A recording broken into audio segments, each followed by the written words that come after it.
Assalamualaikum warahmatullahi wabarakatuh. Kita jumpa kembali di podcast Maiwa TV bersama saya Andi Yulham Malebireng. Pada kesempatan ini kita kedatangan tamu dengan tema yang berbeda yang terkait soal olahraga. Beliau adalah Ardiansa Bidin. Selamat datang di studio kami. Terima kasih diundang. Terima kasih datang. Terima kasih diundang. Nah ini beliau adalah kalau bahasa Indonesianya adalah ketua panitia. Bahasa Inggrisnya apa itu? Head of Committee biasanya. Head of Committee. Head of Committee. Ya. Makassar Open. Makassar Open itu adalah event tahunan ya. Ya. Tahunan softball bertaraf internasional yang untuk tahun ini diadakan pada tanggal 17 sampai 24 September 2023 bertempat di Makassar. Oke. Untuk awal bisa diceritakan dulu dari asal mula Makassar Open itu sebenarnya mulai tahun berapa? Oke, makasih ini sudah diundang. Ya. Biar lebih promosi lagi Makassar Open. Ya, jadi Makassar Open 2010 awalnya 2010. dimulai. Waktu itu kita buat kejuaraan Open Turnamen, tapi belum ada nama. Tiba-tiba waktu itu Pak Ilham, waktu wali kota, dia bilang, sudah Makassar Open saja. Oh, masih Pak Ilham? Masih Pak Ilham. Nah, akhirnya diteruskan lah sampai sekarang, zamannya Pak Wali Kota, Pak Dhani Pomanto. Makassar Open. Jadi Makassar Open sebenarnya sudah 6 kali kalau kita hitung dari 2010. Setelah itu vakum, nanti di 2016 baru naik lagi Makassar Open, mulai dari pertandingan sampai sekarang. Hanya kita ada jeda karena pandemi 2020, 21, 22 kita tidak selenggarakan karena 3 pandemi, tahun. 3 tahun. Nah sekarang karena pandemi sudah tidak ada, event juga di mana-mana sudah masuk, jadi peserta juga sudah bisa bebas masuk, jadi kita adakan 2023. Ya. Mudah-mudahan ini berlanjut terus ya. Berlanjut. Dan dari tahun ke tahun skala pelaksanaannya makin tinggi ya. Ya, dari 2016 kita peserta hanya 6 tim. 6 tim. Itu pun dari luar negeri itu cuma dari Malaysia. Setelah tahun berikutnya dari Singapura sudah ada, kemudian dari Australia sudah ada. Nah, setelah kita berembuk dengan pengurus supaya Makassar Open ini tidak didatangi peserta bagus, kita menambah fasilitas untuk tim yang datang. Jadi kita memberi fasilitas akomodasi dan konsumsi. Akhirnya di 2018 kita datangkan tim NAS New Zealand, tim NAS Singapura, Australia ada 2 tim. Kemudian Malaysia tentunya, kemudian beberapa klub yang top-top di Indonesia. Di 2019 kita kedatangan singa softball dunia Jepang. Oh, Jepang ya. Ya. Oh iya. Tetap yang negara-negara lain tadi ikut juga. Tetap mereka ikut. Ini artinya ketambahan satu. Ketambahan negara kuat lagi. Ya. Di lingkungan softball. Berarti memang Jepang yang paling kuat ya, sejauh ini. Sekarang Jepang putri Olimpiade juara, kemudian baru-baru di kejuaraan dunia dia juara lagi. Jadi kiblat dari Amerika ke khusus putri ya, kiblatnya sudah ke Jepang. Kalau putra masih mendominasi Australia, New Zealand, Kanada sama sekarang Eropa sudah mulai bagus juga. Artinya gini, melihat kalau di gambar sejak grafik ini kan ada kenaikan signifikan. Itu artinya bahwa softball Indonesia khususnya Makassar sudah mempunyai standar sendiri di dunia internasional, di dunia persoftballan. Ya. Nah, itu saya kira memang tujuannya. Iya, saya kira satu itu tujuannya Pak Wali Kota yang juga sekaligus Ketua Perbasasi Softball Sulawesi Selatan. Itu memang dia sport tourism. Nah, kenapa softball? Karena ya dia kan pemain softball. Jadi akhirnya kita membuat Makassar Open ini tidak punya target apa-apa, tapi akhirnya kita dikasih label itu turnamen top 2 Asia setelah Jepang. turnamen top 2 top 2 Asia. Akhirnya pemain-pemain yang bermain di Makassar Open itu kalau di sepak bola seperti Ronaldo datang, Lionel Messi datang. Jadi kalau di kejuaraan dunia sebelum Makassar Open mereka sudah SU in Makassar, sudah familiar mereka. Padahal itu kan artinya kita sudah dikenal oleh softball dunia lah. WBSC pun Federasi Badan Dunia itu sudah tahu Makassar Open.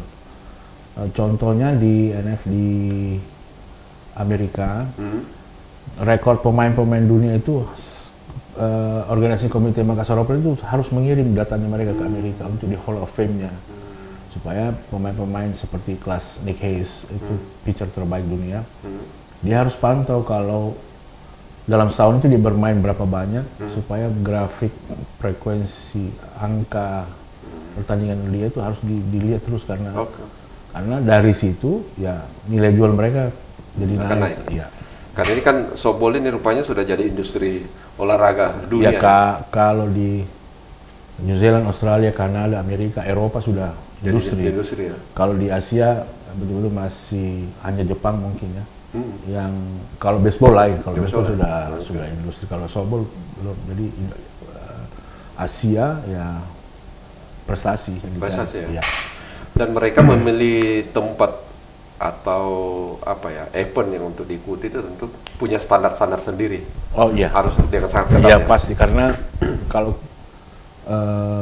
mereka dalam 1 tahun itu sudah merencanakan tahun sebelumnya. Begitu undangan Makassar Open datang, dia langsung memasukkan schedule dan bertanya siapa yang datang. Begitu kita sebut nama-namanya, I'm coming.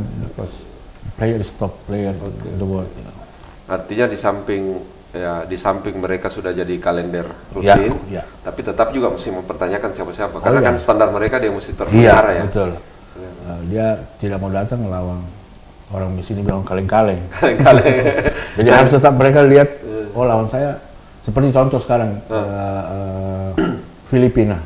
Dia itu harus ikut Asian Games di Cina. Tapi karena dia tahu Jepang, New Zealand, Australia ada di Makassar Open, dia nggak berangkat ke Cina duluan. Dia ke Makassar dulu, baru dia ke Cina. Dia dapat lawan tanding yang bagus. Mereka cari lawan tanding supaya setara, karena dia grade-nya bisa bagus, supaya lawan di Asian Games kan dia lawan Jepang, lawan Cina, lawan Korea itu levelnya ada di situ. Semacam jam terbang gitu. Ya, jadi daripada dia berangkat, dia bilang daripada saya ke Cina, saya hanya berlatih biasa. Kalau saya ke Makassar, saya dapat tim bagus. Itu kan lawan tanding. Ya. Berarti kan bukan cuma itu tentunya, tentu fasilitas ya. Oh iya, tentu mereka karena kita kasih fasilitas, ya kita hanya cari biaya tiket, selesai mereka datang. Terus soal lapangan tentu berarti kan sudah memenuhi standar mereka ini ya. Yang Makassar punya. Di Karebosi itu lapangan kita itu sudah taraf internasional. Internasionalnya bukan dari segi jumlah tribun yang ini, tetapi ukuran internasionalnya. Kita itu ada panjangnya itu 240 feet. Sudah masuk, putra masuk. Jadi fasilitas kita di Karebosi cukup memadai. Cukup memadai. Maksudnya standar. Iya. Jadi perpaduan beberapa fasilitas termasuk lapangan itu kan menjadi bahan pertimbangan mereka untuk bisa ikut Makassar Open. Ya, saya rasa ini kan cepat atau lambat softball itu akan menjadi industri juga di Indonesia. Ya mudah-mudahan kita berharap begitu. Karena sekarang sudah mulai diputar lagi liga softball baseball. Kalau liga kan orang bicara liga berarti orang bicara ada price di situ, ada match fee gitu-gitulah. Jadi sebenarnya sayang sekali kalau industri olahraga yang terkait dengan softball juga tidak ikut mensupport kegiatan ini ya. Betul. Nah itulah Makassar Open sebenarnya kan ini didanai oleh APBD. Keinginan saya tidak mau tergantung terus sama APBD. Kalau kekuatan itu tidak ada, tentu kita tidak bisa menang. Kalau ada sponsor yang mau berani ya. Dengan melihat track record kita bahwa tim-tim besar datang, timnas New Zealand, timnas Singapura, peraih emas di SEA Games, timnas Jepang. Timnas Jepang yang datang sekarang ini adalah juara Asia Universitas. Dia nggak tahu ranking berapa di kejuaraan dunia. Nah ini kan harusnya sponsor bisa, ini kelas dunia yang datang. Termasuk media mungkin ya, mesti ikut support bahwa ini ada ajang besar internasional Iya. yang Betul, kita dari beberapa kali turnamen Makassar Open ini memang ada beberapa media bilang begini, di Makassar ternyata ada pertandingan internasional. Kok dia kalem-kalem tapi yang datang itu bagus-bagus. Ya karena memang media mungkin softball tidak tertarik dia liput karena tidak bisa mengikuti brand yang lain untuk menarik sponsor. Kalau di sepak bola, bagi sepak bola orang langsung bulu tangkis atau volley. Kalau football audiensnya mungkin sedikit, jadi makanya mereka agak susah menarik sponsor. Artinya kerja keras ke depan mesti di situ ada ya. Dan ya meskipun berat, suatu saat akan tercapai. Yakin akan tercapai. Mudah-mudahan ini pintu sudah mulai terbuka dengan beberapa sponsor yang mau masuk. Juga sudah berani mau memasang labelnya, tapi kita lihatlah perkembangannya. Tapi kita kalau yang nanti ini tanggal 17 itu sudah mulai ada tanda-tanda sponsor ini. Sudah ada. Tadi barusan saya konferensi dengan mereka, dia cukup tertarik dengan konsep kita, dengan ini.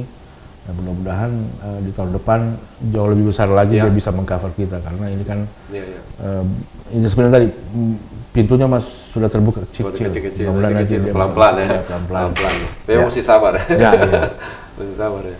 Oke, sekarang yang sudah sekarang yang 2013 ini apa yang membedakan 2023 ya. 2023 ini apa membedakan dengan event-event sebelumnya? Ya, 2023 ini pesertanya mungkin jauh lebih besar, lebih banyak. Sekarang peserta kita 16 tim terdiri dari 9 putra 7 putri. Kalau sebelumnya itu putra biasa 8 putri. Dari berapa negara nih? Termasuk Indonesia 8 negara. 8 negara ya? Iya. Ini artinya maju ya? Karena kan 2018 kan Singapura, Australia, New Zealand, Singapura, Malaysia ya? Malaysia. Ini ada tambah yang baru apa ya? Tetap Australia. Australia itu putra-putri kirim, New Zealand 1 putri. Kemudian Singapura, yang membuat itu dari Indonesia, dari Banten ada 1, ada tambah baru ya? Tambah baru, Banten, kemudian Samarinda, baru juga itu. Pirates, enggak, itu yang biasa kita. Kemudian tim Jakarta ada 1, dia belum kasih nama kita karena tim mereka itu tim polnya mereka nanti, dia mau coba juga. Tentu juara bertahan Lucky Dende. Oh ya, bertahan dan tuan rumah Piccadilly. Lucky Dende putri. Putra-putri. Putra jadi ikut. Saya belum tahu karena sampai sekarang pun selalu begitu. Lucky Dende ini kan suka merahasiakan.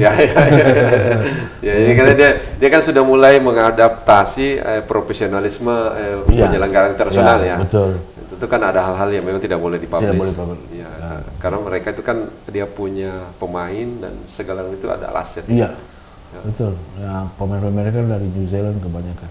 New Zealand ya. Iya. Dia juara, tapi memang pemain-pemain impor yang banyak.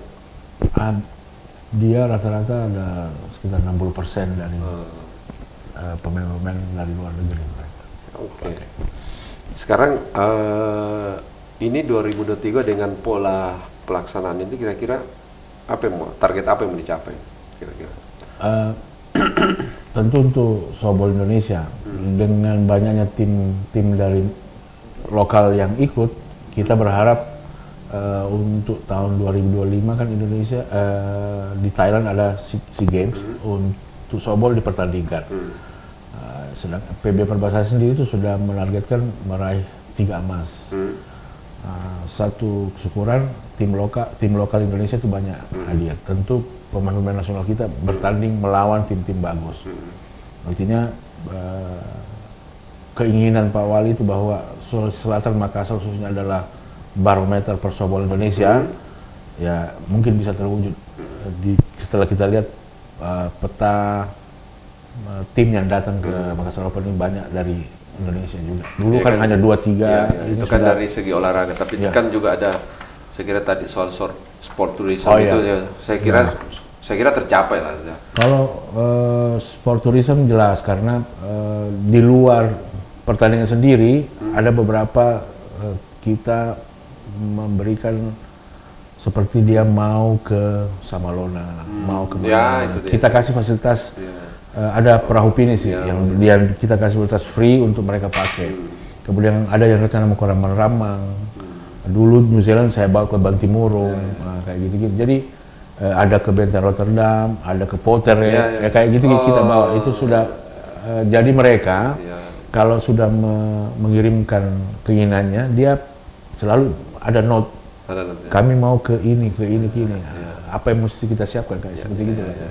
Tambahan fasilitas Tambah lah. fasilitas. Padahal itu juga kepentingan kita juga sebenarnya, Sebenarnya mempromosikan pariwisata. iya, supaya dia spend money juga. Ya, kira apalagi ini kan ini ada menarik karena pada setiap penyelenggara kan ada live streaming. Ya. Ya, jadi orang-orang di luar negeri, keluarga mereka atau Oh iya, mereka mau bisa menonton langsung. langsung. Apalagi sekarang itu ada New Zealand itu pakai satu pemain Argentina, satu pemain Amerika. Oh, Nah, kalau live streaming jadi, kalau dia luar Argentina juga nonton. Argentina kan? Iya. tinggal kualitasnya kita yang Ya. berbagai ya gitu ya. Mudah-mudahan bisa mengikuti standarnya juga ya. Oke, saya kira sangat bagus. Terus kembali ke soal olahraga. Apakah sudah ada ukuran bahwa pelaksanaan Makassar Open itu sudah bisa menyumbang prestasi secara nasional maupun internasional? Terus terang, kalau per individu sebenarnya iya. Ya, Kalau secara tim belum. belum ya. Belum, karena olahraga tim itu kan memang agak susah. Ya, Terutama di softball itu kan baterai itu adalah catcher itu. Nah, kita Indonesia sekarang kekurangan di situ. Kalau melihat yang datang di Makassar, pitcher bagus, tentunya para pelatih Indonesia sudah bisa melihat bahwa begini mereka cara. Dan itu pun kita buka kayak kemarin Zenon itu buka pelatihan. ya. Dia memanggil semua tim yang bagaimana cara pitching, Kayak coaching klinik. coaching bukan dadakan tapi tapi tahun ini kita sudah rencanakan Ya, memang. ya. Sudah rencana sendiri. Kita beri nama Giving Back. Giving back. Giving Back, memberikan kembali ke orang-orang di Indonesia, siapapun, bahwa kemarin itu Zenon melatih orang Australia, ternyata Jepang juga antusias untuk ikut. Jadi apalagi nanti kita akan anak-anak SMP yang kita didik ini kita akan undang untuk selalu menonton. Kemudian guru-gurunya akan Nah, itu dia. guru-guru sekolahnya akan kita pertemukan dengan pelatih dari Malaysia, pelatih dari Australia, pelatih dari New Zealand. Masing-masing punya misi. Kalau New Zealand basic main, kalau Australia basic main yang mukul, kalau Malaysia bagaimana membuat tim sekolah. Karena tim Malaysia yang datang ini tim sekolah. Bagaimana tim sekolah di manage, bagaimana mencari dana untuk menghidupkan tim-tim sekolah kayak gitu. Jadi kita itu giving back. Ini sekolah yang diundang yang adalah SMP apa sih? SMP. Karena kita perbasasi Sulsel atau Makassar melihat bahwa kalau usia dini kita latih dari SMP itu jauh lebih panjang Rentang waktu ya. rentang waktunya kita pakai. Kalau sudah SMA begitu dia kuliah Sudah hilang. sudah agak susah mengatur Banyak waktunya. kegiatannya. Banyak kegiatan lain. SMP usia SMA dia sudah setengah matang, dia mau prestasi udah gampang kita sekarang gitu. Jadi ini kan tidak lepas, ini kan berarti kan tidak lepas daripada upaya mempromosikan softball itu kepada usia-usia dini. Iya. Usia dini. Usia dini. Kan berarti kan kita bicara tentang masa depan softball di Softball Indonesia. betul. Jadi sebenarnya luhur sekali cita-citanya. Ya, untuk Sulsel ini kan kita sekarang kekurangan atlet sekarang Sulsel Selatan. Oke. Karena pandemi. Pandemi. 3 tahun orang tua mereka tidak memberi Ya. izin ke lapangan untuk berlatih. Ya. Jadi kita 3 tahun itu cukup menyita orang untuk mau berlatih kayak gitu. Akhirnya terutama ini kan memberi gambaran kepada generasi muda atau pemain-pemain softball muda bahwa olahraga ini adalah olahraga yang asik, ya, tentu, dan punya masa depan. Ya, tentu. Punya masa depan dan bisa jadi industri, bisa jadi penghasilan, Ya, gitu ya. Ya. Apalagi kan ya kalau datang atau top dunia, Ya. kan, itu saya kira ada proses ke situ ya. Iya, saya kira kan adik-adik dilatih bermain softball menjadi terampil, kemudian berprestasi, bisa mendukung masa depan sekolah mereka. Banyak sekarang di anak-anak softball Sulsel Makassar itu masuk ke Unhas, masuk ke UNM dengan jalur prestasi. Ya, jadi mereka ada setiap tahun itu ada 7-8 orang yang masuk. Di dunia kerja tentu mereka terlatih bekerja dengan tim. Softball itu kan selalu berpikir cepat dan mengantisipasi plan A, plan B kalau terjadi sesuatu. Jadi bisa dibawa ke dunia kerja. Jadi terlatih dengan tekanan dan harus menyelesaikan dengan cepat. Itu jadi di dunia kerja dia di sekolah mereka pun oke. Dan bagi dunia usaha ini bisa jadi industri sebenarnya. Betul, industri kalau sudah pemain bagus kan di mana-mana dia bisa ini. Dan ini gambaran bahwa profesi pemain softball itu semuanya bisa jadi semacam profesi yang tingkatnya tingkat nasional. Jadi ada semacam jadi ada semacam pemahaman baru pada orang-orang bahwa wah ternyata pemain softball itu bisa jadi pemain profesional dunia. Bisa. Iya, karena contoh ada dulu pemain kita Indonesia karena bagus jadi ambil New Zealand. Dan itu bayarnya? Dibayar $. Mahal. Sekarang pemain-pemain sekarang kalau contoh ke Makassar, ada apa kita sebut angka lah. Nggak apa-apa. Ya seperti kalau dia hanya 5 hari 6 hari kemudian dia dapat sampai $2.500. Berapa itu? Ya sekitar 2.000, 30 juta, 40 juta. Hanya dalam waktu 1 minggu. Kemudian sebentar, minggu depan dia main lagi dengan match fee yang sama. Dan rata-rata pemain New Zealand itu yang pro itu dalam 1 tahun mereka minimal dapat 30 turnamen. Kalau kita kali dengan 2.000 sudah berapa penghasilannya setahun? Minimal ini. Minimal. Karena bisa dalam turnamen tertentu harganya lebih tinggi lagi. Bisa jadi kalau dia gengsi turnamennya tinggi. Iya, bisa.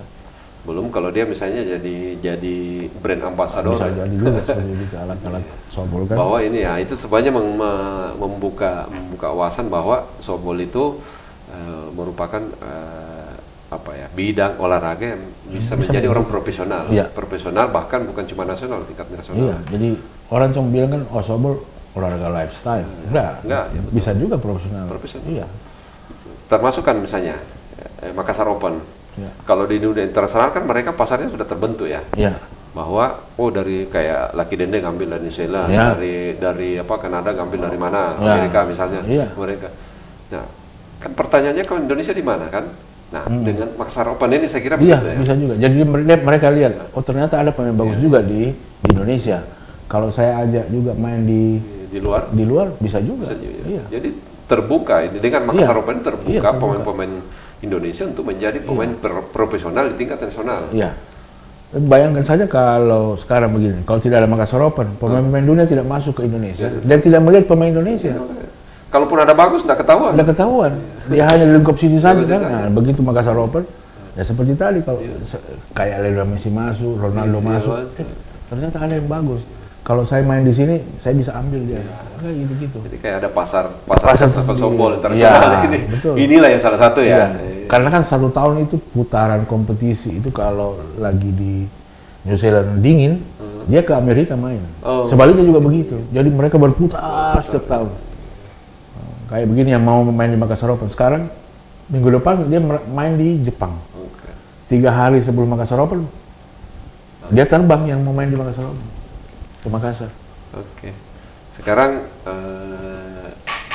Indonesia, selain pemain Lucky Dende sebagai juara bertahan, tim kuat Indonesia mana saja?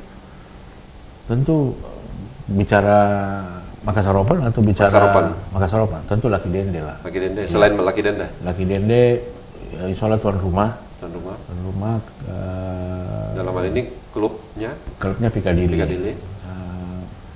Kemudian saya dengar juga Baladewa itu dari Banten, banyak beberapa mengambil pemain dari Filipina. Kemudian Pirates Samarinda mengambil satu orang dari Pirates ya. dari Australia. Nah, itu jadi bersaing lah, bersaing. Jadi bagi saya mereka bersaing karena nanti ketemu mereka semua nih, tim ini akan berhadapan.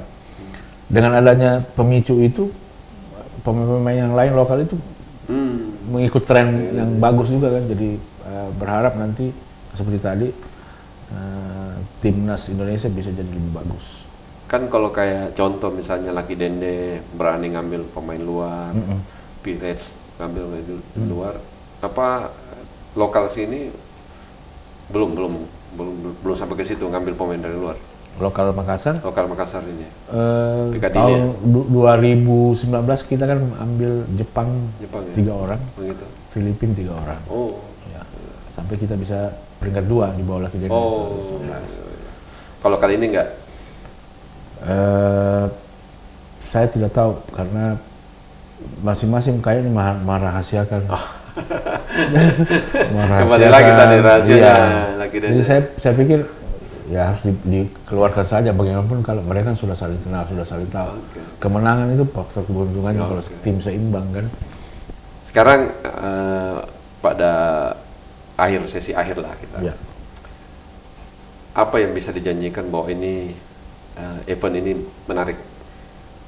Ya, untuk tahun ini kita di Karibosi tidak hanya mempersembahkan pertandingan. Di sana nanti ada food festival. Ya. Kemudian ada beberapa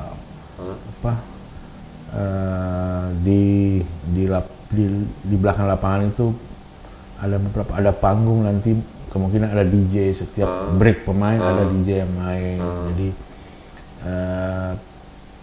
show turnamen ada juga. Show turnamen ada. Jadi tidak hanya sekedar datang di lapangan sobol, lihat pertandingan selesai. Ada mau makan, ada mau dengar musik, ada. Kemudian ada mau foto-foto, ada. Terutama saya kira perlu dielaborasi lagi tadi sedikit. Daya tariknya bahwa di sini tumpah para pemain-pemain softball internasional. Ya. Mungkin sebagai daya tarik. Saya kira itu. Saya kira itu daya tarik utama. Makanya sebenarnya game tersendiri kan sudah daya tariknya. Di luar, pasti orang bilang, ke sana nonton saja softball, aduh. Jadi kan boring. Kalau pemain dunia, komunitas softball itu sudah pasti tumpah. Karena orang melihat langsung Jepang main, melihat langsung Australia, New Zealand main, yang dia top 5 dunia main kan, itu yang mereka boleh dibantu pemirsa kita, siapa-siapa di antara itu yang seingatnya, siapa-siapa yang punya reputasi internasional di antara pemain individu.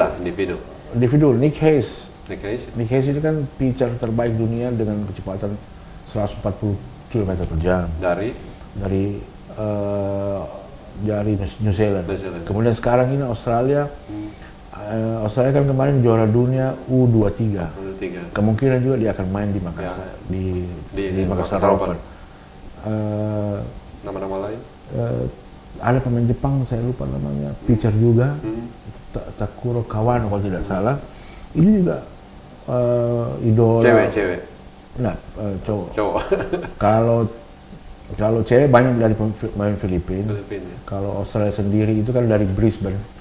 Brisbane dia ada level mereka itu kan bukan level itu, putranya yang agak bagus, kalau putri kurang. Nah, New Zealand sendiri adalah klub yang pernah mengikuti juaraan antara Universitas Scott College. Di sana bagus-bagus itu kayak gitu-gitu. Kalau ya pokoknya Lionel Messi banyak memang banyak. Jadi bagi orang khusus penggemar softball, saya kira begitu sebut namanya sudah tahu, kayak Macron, Nick Hayes, mungkin Adam Volker, terus siapa saya agak lupa. Dan disinilah kesempatannya untuk nonton. Untuk nonton live, datang langsung menonton pemain-pemain internasional, Iya. tidak perlu pakai pesawat. Iya. Langsung nonton. Kalau di Makassar tidak perlu pakai hotel, Ya, misalnya kan. betul. Nah, kecuali yang dari luar Dari ya. luar ya. Ya. Banyak animo teman-teman dari Surabaya, Bandung sama Jakarta mau nonton. Ya, ya. Mudah-mudahan yang sempat mendengar podcast ini nanti bahwa ini adalah kesempatan, silahkan datang. Ya. Ini masih ada waktu persiapan, prepare untuk datang ke Makassar. Ya. Tanggal 17. 17. Ya, tanggal 17 dan yang menarik kan 7 hari. 8 hari. 8 hari ya. 8 hari. 8 hari saya kira cukup. Gamenya tidak ada yang tidak menarik. Semua menarik. Semua kan? menarik. Semua menarik gamenya. Apalagi soal pengunjung nggak perlu bayar tiket. Nggak perlu bayar tiket. Tidak bayar tiket. Free. Free. Total. Dan tinggal datang bawa badan, duduk, nonton. Dan ada yang saya rasa menarik bahwa kalau merasakan aura softball harus datang sendiri. Iya. Karena kan tentu berbeda kalau kita nonton di. Oh iya, beda kalau di kayak baseball kita nonton beda. Dengar teriakan. Iya, beda apa namanya ya, auranya atau apanya. Iya. Suasana batin juga ya, batin juga ya. Betul. Ya, saya kira gambaran itu bisa terkonfirmasi bahwa ini akan seru. Ya. Akan seru. Di lapangan bisa foto-foto sama mereka. Bisa ya. Bisa. Kita ada tempat kan. Kalau single event seperti ini, foto dengan pemain kelas dunia itu tidak terlalu di manage oleh timnya. Oh. Tapi kalau dia. Nah itu deh, saya kira penting. Ya kalau dia multi event, contoh kemarin Asian Games Jakarta karena saya juga ada di sana. Untuk foto bersama wawancara dengan Ueno, pemain top dunia Jepang itu harus melalui manajemennya. Manajemen dia dan diberi waktu. Oh. Begitu, I give you 1 minute. 1 menit begitu tidak selesai langsung ditarik. Tidak selesai, iya, harus selesai. Kalau ini enggak? Nah ini saya kira ini kabar baik ini bagi pemirsa masyarakat Sulawesi Selatan menggunakan kesempatan itu hadir, tidak bayar, bisa berfoto dengan leluasa. Ya. Terus mungkin bisa dikasih gambaran lain, pembukaannya mungkin ada yang lebih menarik ini. Pembukaan. Open ceremony. Saya lihat di open ceremony ini menarik ini. Saya kira kita tidak jauh dari konsep 2018 karena ininya pun tidak jauh berbeda, tapi tetap kita tampilkan tradisional Indonesia ke mereka, kemudian kita padukan dengan tarian dunia, kita elaborasi, nanti ditutup lagi dengan tarian tradisional bersama nanti penonton kita ada di atur supaya lebih menyatu pemain, penonton, para pejabat yang hadir nanti kita harapkan turun di tengah lapangan nanti. Ya. Saya kira secara keseluruhan bisa tergambar bagaimana nanti situasinya. Mudah-mudahan itu antusias masyarakat Sulawesi Selatan ya. Bahkan bukan cuma Sulawesi Selatan, bahkan dari jauh-jauh mereka bisa beberapa hadir. Ada yang sudah. Tentu yang punya hobi sekali dengan softball itu akan hadir. Karena mereka mau ingin mengamati juga ini perkembangan softball internasional ini. Di sini nih. Ya, di sini. Di sini nih. Di Makassar. Di Makassar Top ini. 2 Asia turnamen. Di Karebosi. Salah satunya lapangan di atas mall. Di atas mall. Iya. Oke. Sekarang ada lagi mau disampaikan? Tanggal 17-24 itu sudah lama kita tidak melihat lagi secara live pertandingan besar. Sekira datang ke lapangan Karebosi. Kita mulai jam 8 sudah ada pertandingan sampai jam 10 malam. 10 malam itu. Jadi setiap hari itu kita ada 8 game. Jadi yang gemar softball silahkan siap-siap nonton 8 game yang tidak ada game bahwa ini game jelek, ini game bagus, semuanya bagus. Jadi hiburan komunitas softball, mungkin juga nanti ada sekolah yang mulai belajar softball, ini tontonan yang menarik. Iya. Dan kalau mau datang siapkan teriakan terbaik. Teriakan terbaik, kemudian yel terbaik. Dan meneriakan nama-nama yang Anda idolakan. Idolanya. Ya. Saran saya sebelum datang mungkin bisa di share di Google nama-nama siapa yang akan hadir mungkin ya. Supaya ada pengetahuan sedikit tentang siapa-siapa yang hadir ya. Ya. Supaya ya nanti saya juga tadi sudah ada instruksi untuk segera mengirim foto. Nanti kita akan fotonya itu akan kita buat satu tempat. Bebas ini nanti kita akan keluarkan di media. Oke. Kayak gitu. Saya kira cukup tergambar apa yang akan kita saksikan dan apa yang kita akan nikmati nanti. Dan bukan cuma penggambar softball, yang tidak penggambar softball semuanya bisa saja datang. Bisa. Karena kan ini semuanya ini rekreasi olahraga ya. Iya, betul. Tadi kan sport tourism. Ini kita rekreasi olahraga orang lokal gitu. Ya, betul. Saya kira